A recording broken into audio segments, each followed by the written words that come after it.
tonight on First at 9 this Sunday, the 9th of March 2025. Freeze! Police will freeze IGP Deshabandu Tennakoon's assets if he continues to evade arrest, warns Deputy Minister of Public Security.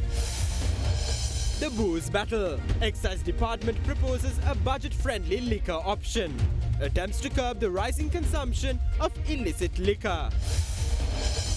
Slow but steady. Foreign remittances dip in February but still posts a 16.3% year-on-year growth. Education over politics. Education Minister vows to eliminate political interference in schools, promising major reforms next year. Chilo Dairy, Sri Lanka Kiren Perata.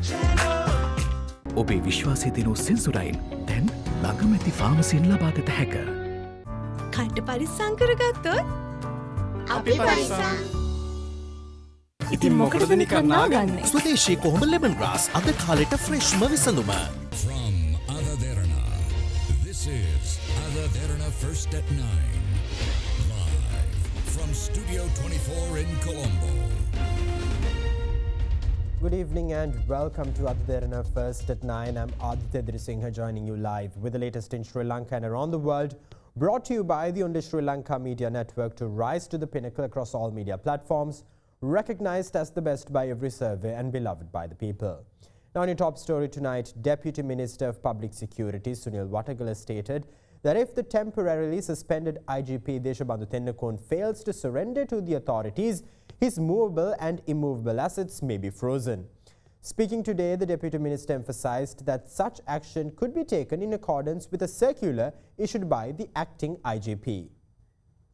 It has been 11 days since arrest warrants were issued for IGP Deshabandu Tennakoon and 8 others in connection with the death of a Colombo Crimes Division officer in a shooting incident near a hotel in Valigama Matara on the 31st of December 2023. Despite multiple search operations conducted by the Criminal Investigation Department at Tennakoon's residences in Hokandara and Giriulla, authorities are yet to apprehend him. In this context, Deputy Minister Watagala reiterated that if Tennakoon continues to evade arrest, his assets can be frozen in accordance with existing legal provisions.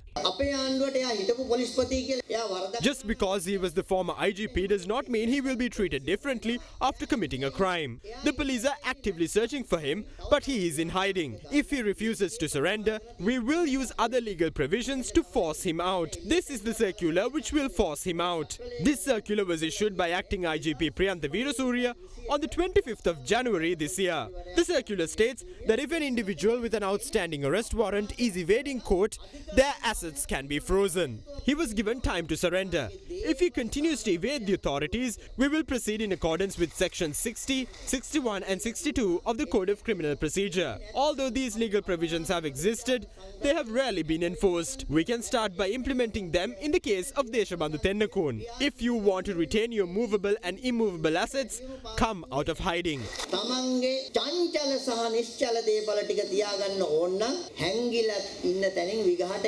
Meanwhile, the police headquarters has issued several transfers and appointments to state-notified officers with immediate effect following approval from the National Police Commission. According to a statement issued by the Police Media Division, 5 senior superintendents of the police have been removed from their current positions and reassigned to new posts. As part of these transfers, SSP AHN Asanka, formerly the director of the Commission to investigate allegations of bribery and corruption, has been appointed as the officer in charge of the Kalaniya division. Additionally, 4 other SSPs have been assigned to cover the duties of 4 Deputy Inspector Generals of Police with immediate effect. SSP MNS Mendis, previously the director of the Research and Development Division, has been appointed as the DIG in charge of the Batiklo division. SSP WGJ Senadira, who served as director of the Human Resources Management and International Relations Division, is now the DIG in charge of the Western Province Traffic Division. New DIGs have also been appointed to oversee the Ratnapura and Monaragala divisions. Furthermore, 28 police officers have also been reassigned. Accordingly, several officers in charge have been transferred between police stations. Meanwhile, some officers have been promoted to the rank of OIC. One officer has been reassigned from OIC duties to general responsibilities. Union Assurance. චන්දුරුසුමේ කාගෙන් බලා පෙස්සිග TV සඳහා සුපිරි deal. Don't waste time. Start your degree with pending A-level results this February with our partner universities. Call ACBT on 0117 699 499. Less sugar, same great taste. From Melbourne. Off the back of Sri Lanka's financial collapse in the recent past, taxes were raised on several goods, with taxes on liquor products being a prized cash cow of the government. Against this backdrop, speaking at the Committee on Public Finance, the Excise Department reveals that the increase in liquor taxes and the consequent hike in liquor prices have prompted the increased consumption of illicit liquor, which poses severe public health concerns. To address this concern, the department revealed plans to introduce a new affordable liquor product. Lanka cigarette tax එක Sri Lanka's taxes levied on cigarettes seems to be reducing. Besides the excise tax, what else have you imposed on it? excise tax එක අරුණාම At the moment, we have the excise tax, VAT, the social security contribution levy, and the corporate income tax. The corporate income tax rate, which is currently at 40%, will be revised to 45% from the 1st of April onwards. In 2018, cigarette sales were estimated at 3.15 billion sticks. Consumption has come down to 2 billion sticks now. ඒක තමයි දැන් අඩු වෙලා තියෙන්නේ 2 billion වගේ. cigarette එක global benchmark එක What is the current global benchmark for cigarettes? This report claims it is 75%. කියලා තමයි මෙතන තියෙන්නේ. ගරු සභාපතිතුමා ඉෂුව එක තියෙන්නේ There is no mechanism between the government and the company to determine the prices of cigarettes. This is where the issue lies. Although taxes are imposed by the government, the prices are determined by the company. This is why we are unable to reach the global standard of 75%. We are currently within the range of 66 to 71%. 66 to 71 වගේ level එකේ ඉන්නේ ඒක තමයි හේතුව. අපි 2015 We were within that scope from 2015 to 2019. We had been in that range even in 2021. It has reduced now. This is an important tax. You are merely citing data without any document to back it up. You haven't tendered any document as evidence to us. So we will give you time for next Tuesday. You make a presentation, we are going to hand this to you. In 2022, total hard liquor consumption was at 26 million litres, while in 2023 the figure came down to 20 million litres. This further reduced to 19.3 million litres during the last year. This reduction was mainly due to the high prices of alcohol, which prompted the increase in consumption of illicit liquor. Discussions concerning this matter were held with the Commissioner General of Excise and the Ministry of Industries. We need to introduce a new category of liquor to satisfy the demand currently being met by the consumption of illicit liquor. Accordingly, we have decided to introduce a new liquor product with an alcohol concentration of 85%. This spirit will remove all harmful elements usually found in moonshine. We believe that if we produce a spirit with 85% concentration, we will be able to create a product similar to moonshine but without its negatives. However, the quality of this new product must be thoroughly controlled. Through this initiative, we can also address the issues grappling the Palavatta and Savanagala distilleries. If implemented properly, we believe that we can reap in tax revenue between 50 to 100 billion rupees.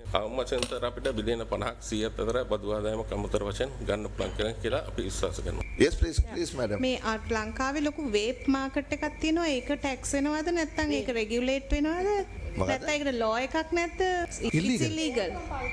කියනවා ඒක තමයි අපි ඒවා දැනගත්තම ඒවා වැටලීම් කරනවා. ඒ කියන්නේ අතනකොට ගන්නවද vapour ගන්න වේප් අතනකොට ගන්න. Arrest කියක් කවුරුද arrest කරලා නැහැ madam. Exactly. I don't think Meanwhile, the proposal submitted by the Minister of Finance to raise the excise duty was approved by the Committee on Public Finance. Accordingly, the proposal to increase the excise duty on liquor to 5.9% was considered and approved by the Commission. Prime Minister Dr. Harani Amarasuriya highlights that crises within the education system occurred due to improper policy implementation and political interference.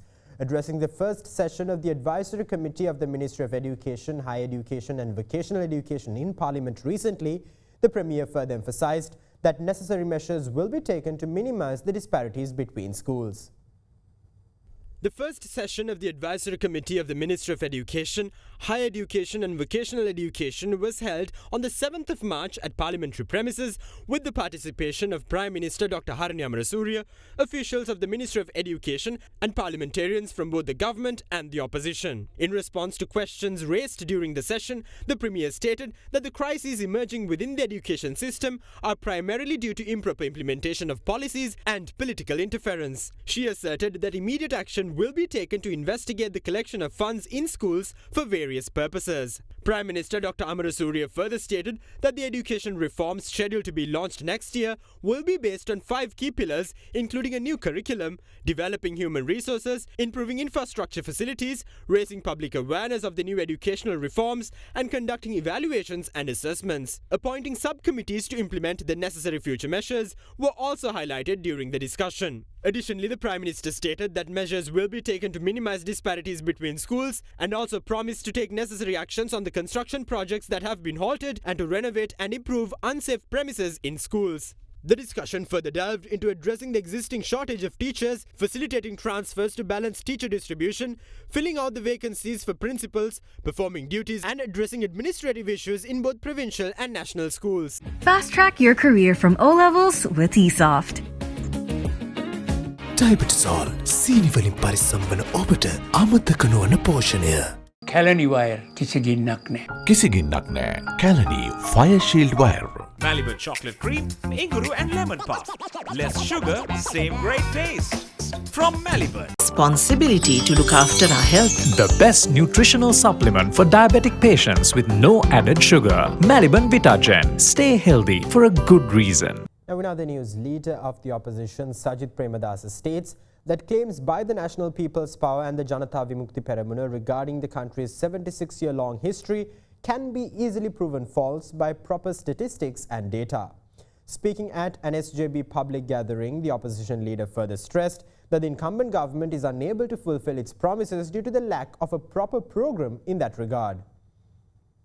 A public gathering of the Samagi Jana Balawegaya was held today in Aranayaka under the patronage of party leader and opposition leader Sajith Premadasa. මාලිමාවත් Janatha Vimukthi Peramuna පුන පුනාම කියපු දෙයක් තියෙනවා. The National People's Power and the Janata Vimukti Peramuna kept on saying that the country was completely destroyed in the past 76 years.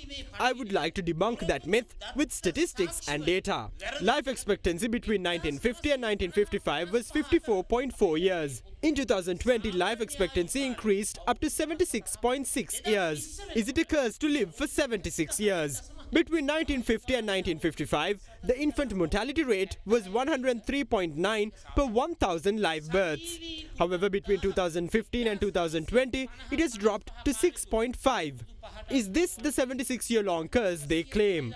During the 50s and 60s, the maternal mortality rate was between 500 and 600 per 100,000 live births. However, in 2020, the maternal mortality rate was 29. There is so much more to cite. We have made significant progress within the last 76 years. Whenever someone mentions the 76-year-long curse, I respond by saying that it would have been a curse if the infant mortality rate increased. It would have been a curse if life expectancy reduced. It is evident that this government will not keep the promises it made. There is no proper agenda in place. Can they govern a country like that?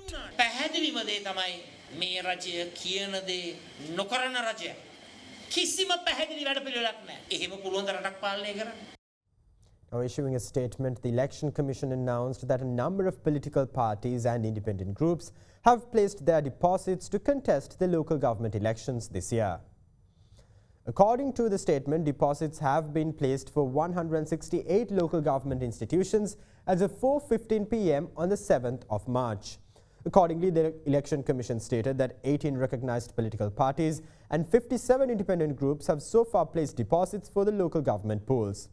Meanwhile, the Commissioner General of Elections, Saman Shri Ratnayaka, stated that instructions on accepting nominations and legal action regarding the upcoming local government election were given to district secretaries and relevant election officials during a discussion held at the Election Commission yesterday.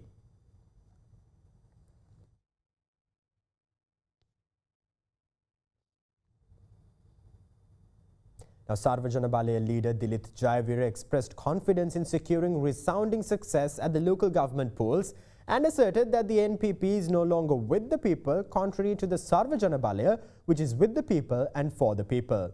Commenting on opposition politics at the moment, Javira shrugs off rumours of tough competition by the SJB while claiming that Ranil Wickremesinghe intends to secure further political success in favour of President Anura Dissanayake by sabotaging the opposition. Interviews to select the Sarvajana Balaya's candidates for the upcoming local government polls were conducted today at the Sarvajana Balaya's party headquarters in Colombo. Leader of the Sarvajana Balaya, parliamentarian Dilith Jayavira, graced the occasion along with several other senior members of the party.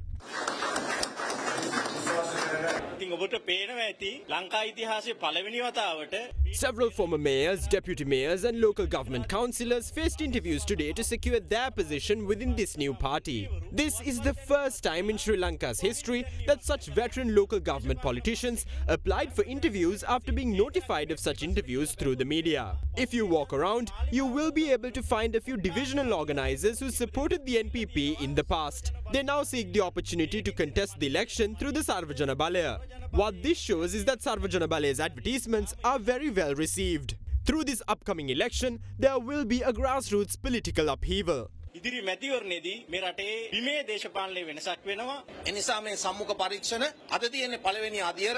This is the first phase of the interview series. There will be 5 phases to this interview series. If the competition is high, the party has decided to extend the interview series to 9 phases. Nobody believes anymore the lies spewed out by Anura Disanayake's lie factory. That is why a large crowd of creative, talented and productive youngsters have joined the Sarvajana Balaya. You can clearly see the response of the public. It is evident that we have the opportunity to field several good candidates. We will inspire change in the grassroots. Our politics is done with the people, for the people. This is politics powered by love and affection. Upon our request, several candidates who applied were those with an entrepreneurial background.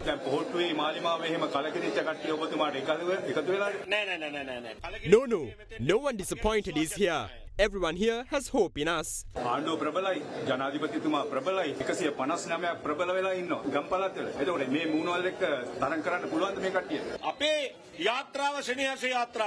movement is powered by affection. We are with the people. They are not with the people today. They intend to engage in politics at a distance. There is no such politics anywhere else in the world. I challenge them to face us in the grassroots.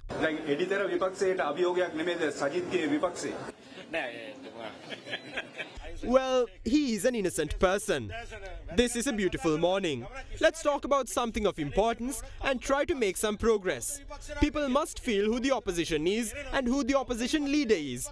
I believe that the people must be feeling at the moment who the opposition is and who the opposition leader is. It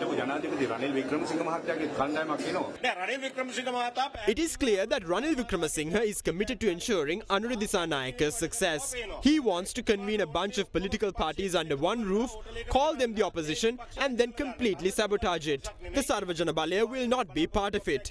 We have no intention of being a part of any political conspiracy. His dream is to somehow ensure Anura Disanayake's victory. We don't intend to be a part of such a journey.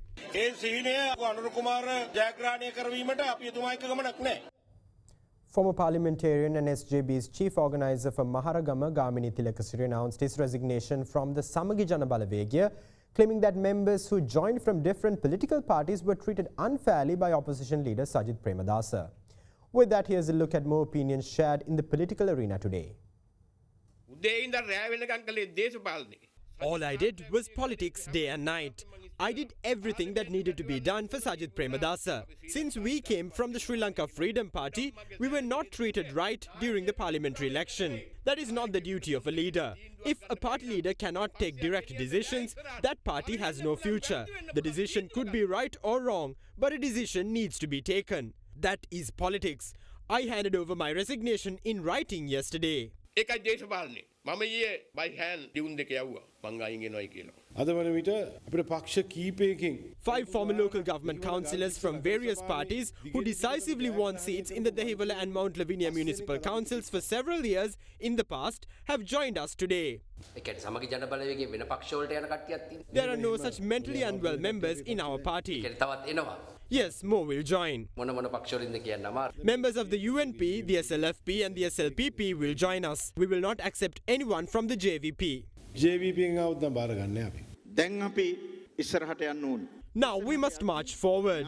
As we attempt to move forward, many who destroyed this nation and stole from it will try to tag along. We have not forgotten them. We will bring them to justice while marching forward. Former Minister Mervyn Silva was arrested as such in the recent past. We have not stopped it.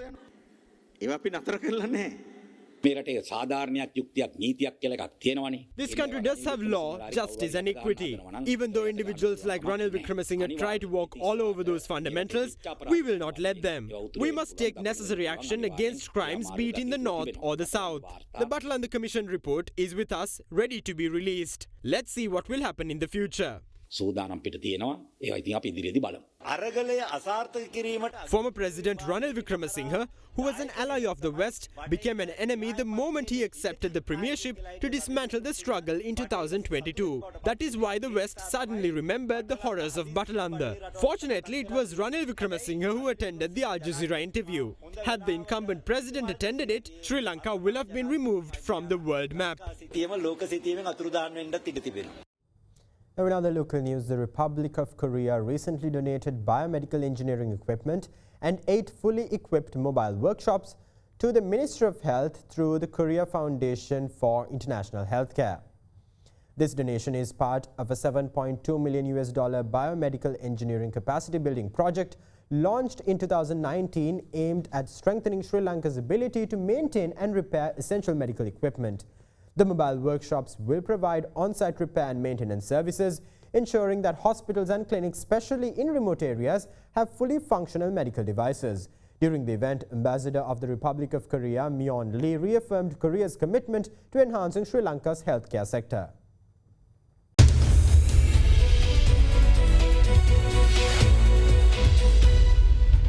Welcome back. Now, Sri Lanka's foreign remittances from migrant workers in February this year amounted to $548.1 million, slightly down from the $573 million recorded in January. According to the central bank, workers' remittances in February showed an increase of $71 million compared to the same period last year. In 2024, total remittances for the first 2 months up to February amounted to $963.7 million. In comparison, foreign remittances in the first 2 months of 2025 stand at $1.12 billion. As a result, the cumulative inflow of foreign remittances from January to February this year reflects a year-on-year growth of 16.3%. Now, in other business news, the British High Commission and the Sri Lanka Tourism Development Authority introduced a counter-terrorism awareness e-learning platform aimed at enhancing security awareness and resilience within Sri Lanka's tourism industry. Modelled after the UK's successful Action Counters Terrorism initiative, this online course equips tourism professionals with the skills to identify and address potential threats, ensuring a safer environment for visitors and locals. The launching event saw the participation of Deputy Minister of Tourism Professor Ruwan Ranasinghe and Acting British High Commissioner for Sri Lanka Lisa Wanstall. Speaking at the event, Professor Ruwan Ranasinghe stressed the importance of safety as Sri Lanka's tourism industry continues to grow. Acting British High Commissioner Lisa Wanstall meanwhile highlighted that training will help improve security practices in the tourism industry, building confidence in security awareness. Now, in further business news, the European Union, in collaboration with the German Federal Ministry of Economic Cooperation and Development and the government of Sri Lanka, has launched the Circular Economy in the Food Sector Program, a 3-year initiative aimed at reducing food loss and single-use plastic waste. Circular supports government policies by identifying, promoting and scaling up investment opportunities while fostering innovative socio-economic and technological solutions rooted in circular economy principles. Working closely with both private and public stakeholders, Circular will drive sustainable consumption and production practices to minimize plastic waste. Additionally, the program will empower local agri-food stakeholders in selected regions, enhancing businesses and circular economy literacy to curb food loss and waste. Island-wide initiatives will facilitate investment through multi-actor networking. That's all the news we have for you tonight. For further updates, stay in touch with Ada Derana, Sri Lanka's most trusted news source. Thank you. Have a great night.